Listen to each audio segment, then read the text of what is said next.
yobaza rero paruwasi indungikira umuntu si 915 kandi umuntu mu ntwaro naho banyagiriza ko ngira ndamucumite n'umuntu agira gucumite uwo mudodorera ko sa 915 hageze kwa kunyaruza ucuca kubisoma bitakigira akamaro ucuca kubisoma kabisa biba byarafuwe. Imanza zose ziri mu butungane zijanye n'imiryango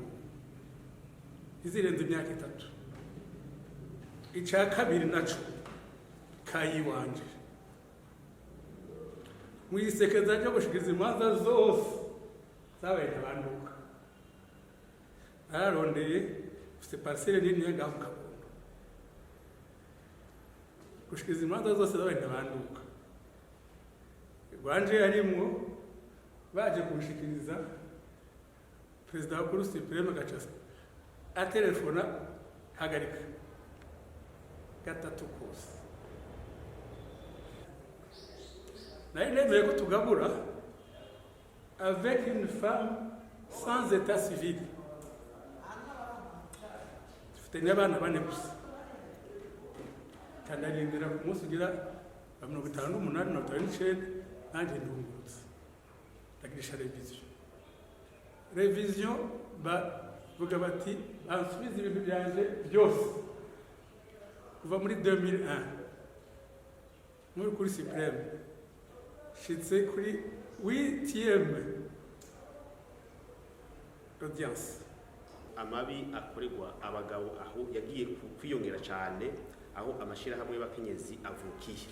kuko bagiye barigisha ibitari byo bigisha yuko umenga umugabo mu mwansi w'umukenyezi umenga ari igikoko ku mukenyezi ikigaragaza niyo habaye ajya misi mikuru ugasanga bari kwarakekeza umugabo n'umunsi ni uteka ngo n'umunsi ni ukora ibi ukamenga ni nko kwihora.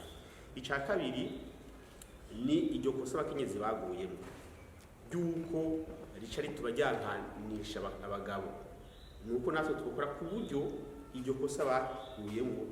natwe tubibamo mu masatiji twokoresha tutokwigisha yuko abakenyezi ari babi oya ahubwo baronse inyigisho mbi bagasha zikoresha utari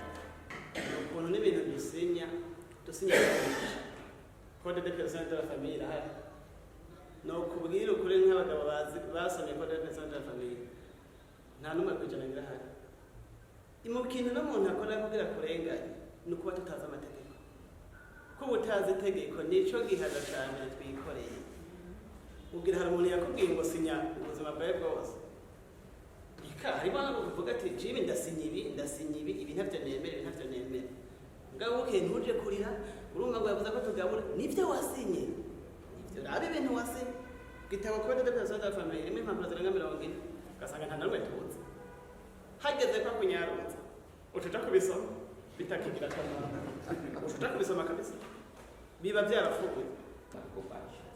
bo harageze aho usanga umugore ndamuvumbura yaguze parcelle haciye imyaka 2 ntabizi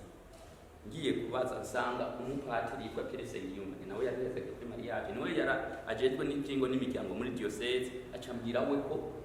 yarasanga abizi imyaka 2 yose ndabandanya ubutumwa mugabo umubonye impo munze muratinya aho ubonye umujewe naraciye inkonda yize ukabona umuntu arenze ahamagara umupolisi cyane haje uharure kuri danje y'urufu kuko ugize ukarakurasa acaja kwisigura ko wari umugwanije iyo umuntu rero amaze kuzinho naciye mvugana ngezwa kuvuga urugamba nigwani numvisirishira hamwe rero nabaye ubambere kumva ko nuriza kuko umuntu amaze gukoresha inko nta mikiniriwe hameje ubundi mwarumvise ko mboroka muri group arabaje bati mbe bimeze gute ngo wakoze ibya deja abidoroshereshe yasohotse ufashwe usamba n'umugaso nshakigeza gukora kwa kugira ngo iyo abidoroshereshe ngene ihagara ashima re president ngene yabyifashe muna abandi bava ngo none ngo nagizene kandi ndiko ndahirwa uwo mwanya wo kwisigura nuba maze kwitaba mu mutekano basanze ndumwere basanze ndumwere ataje na kimwe nagirije nico gituma n'ubungiye guhangana na paruwasi kuwa Mungu yatazi nari navuze ko atata ntazi yo yaraye navuze muri group ngo yaciye atasa 915 ngo bari bafise ibikorwa kuri paruwasi yobaza rero paruwasi indungikira umuntu si 9:15 kandi mu ntwaro naho banyagiriza ko ngira ndamucumite n'umuntu agira gucumite uwo mudodorera ko 9:15 sicyo je byose naca ndabimenyesha ibyo byose abagabo rero niduhaguruke tuvuge ko tudahagurutse tukavuga nakagahinda kagaruka kutwica no kutubwira nabi tubwire Kristo